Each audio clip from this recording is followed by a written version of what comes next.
Well, Jade and Matthew, welcome to Finding You at the University of Wisconsin-Green Bay. We are the Multi-Ethnic Student Affairs staff, kindly known on our campus as MESA. My name is Mai Lowly, and my preferred pronouns are she, her, and hers. And I have the honor of serving as the Diversity Director at MESA. Cindy? Hi everyone, I'm Cindy Johnson. My pronouns are she, her, and hers, and I'm one of the multicultural advisors in the MESA office at UWGB. So with every good presentation, there's always a really good quote. And this is the one that I use often with MESA when we're working with our students. I'm going to give you a moment to read it, and then I'm also going to be reading it out loud. Finding yourself is not really how it works. You aren't a $10 bill lost in last year's winter coat pocket. You are also not lost. Your true self is right there, buried under cultural conditioning, other people's opinions, and inaccurate conclusions you drew as a kid that became your beliefs about who you are. Finding yourself is actually returning to yourself, and unlearning, in excavation, remembering who you were before the world got its hands on you, end quote. I like to use this quote a lot when we're working with our students because oftentimes college is a great opportunity for you to quote unquote redefine or to start over or to find another sense of who you are or to be different from high school. One of the things that I always tell students at UW Green Bay is you were always who you were. You just needed a safe environment to rediscover and to re-explore who you were. And so that's what our campus is for. Our campus is a very safe space for you to explore and to quote unquote find yourself again, even though you were never lost. It was really just finding a safe place in a comfortable place, a welcoming place to be yourself. I always kind of do a who is MESA. I do it in the personified pronouns because though we're in office, the way faculty, staff, and students refer to us, it does sound like it's a person. They'll ask, have you been to MESA? Do you know who MESA is? So that's why I always use the who is MESA. We're an office that has been around for 50 years. We'll be celebrating 50 years in 2021. Started out as the Ethnic Heritage Center, converted to the American Intercultural Center, and currently at our current name by our students as the Multi-Ethnic Student Affairs Office. We're a supplemental office. What that means is that students are not required to see us. We're not a mandatory office. Students want to see us. Students want our services. So that's one of the great things about our campus is that we have such an honor in serving our students, faculty, and staff that nobody knows it's not a requirement to come see us, that students want to see us because we have a service, we have a skill set that our students need. We are a staff of 4. We are myself as one director, Cindy Johnson as one of the advisors, and Miriam as an advisor, and then our front desk manager, Loretta Rafter. We're located in the University Union 112. For those who are not familiar with the campus yet, it's where students will be eating. We're at the ground level, and we are right across the place that makes freshly grilled hamburgers. This is our wonderful staff that I mentioned. From my left to my right, you see Loretta Rafter in the yellow, Miriam right in the middle, and Cindy, who's live with us right now, and then myself in the front. I wanted to give an explanation, not an explanation, I wanted to show you just what the visibility is with our students who self-identify with multi-ethnic backgrounds. On our campus and within our system is the African American, Black and American Indian Native student, Hispanic and Latino and other Asian students, and our Southeast Asian students, and our Hawaiian and Pacific Islander. I just realized that this is the part where Cindy was supposed to come in, and Cindy, you're supposed to chime in. I'm so sorry. It's okay. I was just going to let you keep going. No, I was just like, so please chime in. I'm so sorry. Totally fine. But one thing to know about our student demographics at UWGB, they have been continually have become more diverse over the years. So these are the most recent numbers of our student population. So we're looking forward to see what our student population for the 2020-2021 academic year will be, and we'll hopefully get those numbers in the next few weeks.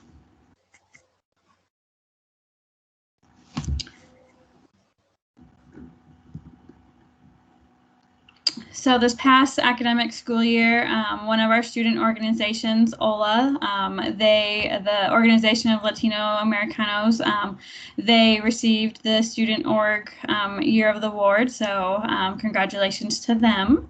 And we'll just be sharing a few different pictures of different students in our office area, as well as just being able to see actual students who have used our services.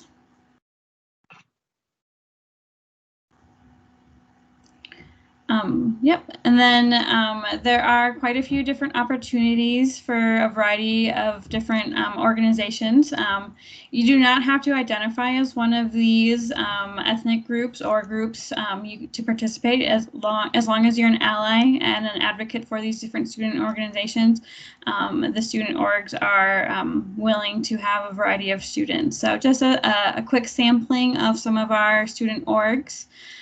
Black Student Union, also known as BSU, the Intertribal Student Council, Men of Color Alliance, Multiracial Student Union, Organization Latino Americano, the Psi Theta Nu, South Asian Student Alliance, Southeast Asian Student Union, Somali Student Union, and Women of Color. Each of these groups holds a variety of different events and workshops and stuff throughout the school year. So if you're wanting to learn more about different groups of students, or if you have friends or whatever, like I said, you're more than welcome to join these groups.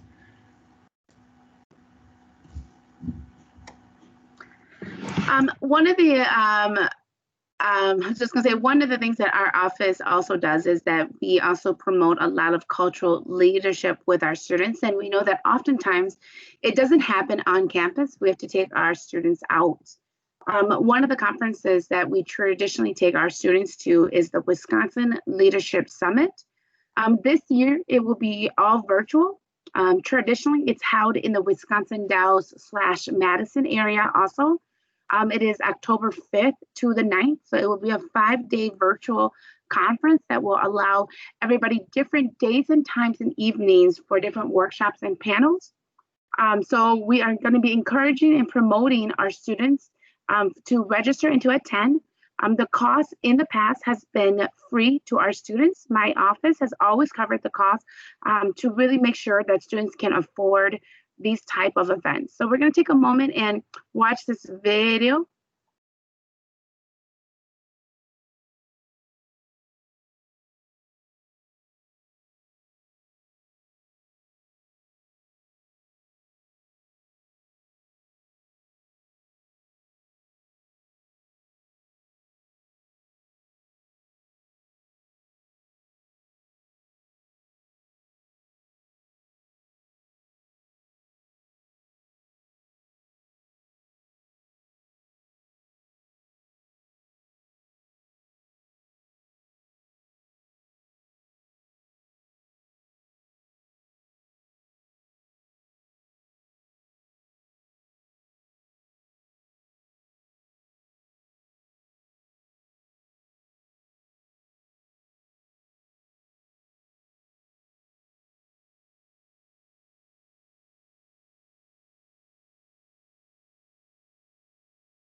So if you are interested in this conference, please contact MESA, MESA at UWGB Green Bay or uw.edu. For registration and information, we can get you on our list and then get you registered and paid for. Another conference that we'll be taking our students to is the it's the Toward One Wisconsin Conference. Again, because of COVID-19, this conference will also be all virtual. It is from November 12th to the 13th. This one is a little bit different from the Wisconsin Leadership Summit. The Wisconsin Leadership Summit is very targeted in getting community and professional leaders of multi-ethnic backgrounds in the state of Wisconsin together. Whereas the Toward One Wisconsin has more of all-inclusive with all the different sectors. So we have nonprofits, governments, education programs, for-profit, hospital, healthcare systems that are all working towards equity and diversity within the state of Wisconsin. The reason why my office chooses these two conferences is because it's very localized within local issues and then with state issues, but it's an opportunity for our students to meet state politicians, state mayors, governors, just to really make sure that the networking and the impact and that the student voice is heard from young people. It's one of the best conferences that I've taken students to, and they really enjoy it because of the networking and of the learning abilities. Now, how to get in contact with us. Like any good office, we have a social presence and social media presence. So the platform that we used often is Facebook, Instagram, and Twitter. So you can see our names and our handles on there. We still have the traditional email, telephone, our website. So because of COVID-19, all appointments will be virtual with Cindy and Miriam. It's a very easy way to do it. You can email MESA, MESA at UWGB.edu to set up an appointment, or call 920-465-2522 to set up an appointment. At this point, I'm going to close the presentation. And I'm going to then, I'm just going to say stop my share so I can be able to see you all. And then me and Cindy can answer any questions that you may have. Lauren, I see that you've joined. Hello, Lauren, how are you? Oh, I think she left. Did I scare her or did my screen? Nope, my screen. Oh, I think she did go. Okay. And so Matthew, Jade, did you have any questions for me and Cindy? I had a question about your student employees. So what do they do around your office, especially now during COVID-19? So I can answer that. Cindy's smiling because Cindy's. So I'm going to give you a pre-COVID-19 and a post-COVID-19. So pre-COVID-19, our office, our student office assistants served as more of like program assistants to our multicultural advisors. So not only did they have a front desk receptionist presence, but they were really our programmers also for a lot of our programs. So we taught them a lot of the administrative skills, but also we used them as kind of pulse points because they were the voice of who we were trying to serve. Now, post-COVID-19, our office is not hiring because our staff is not physically present, or because of the limited physical staff that's going to be there, and because all of our programs are going to be virtual for the safety of our students, staff, and faculty and community members who might attend. Okay.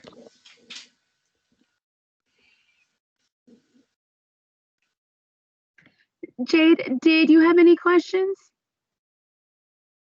No. Okay.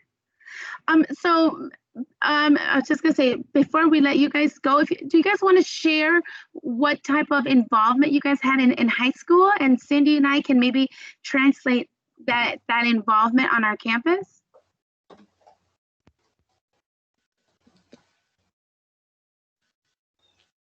Personally, I was involved in BSU when I was in high school.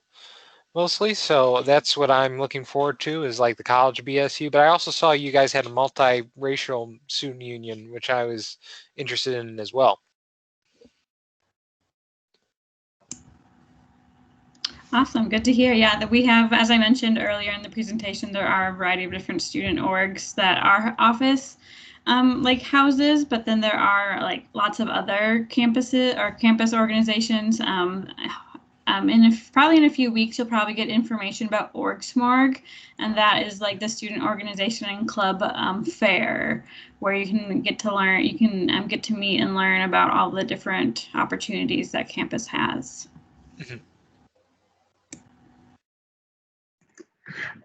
Matt, if you would like, I can pass your name and your email to our Black Student Union Executive Board. Oh, yeah.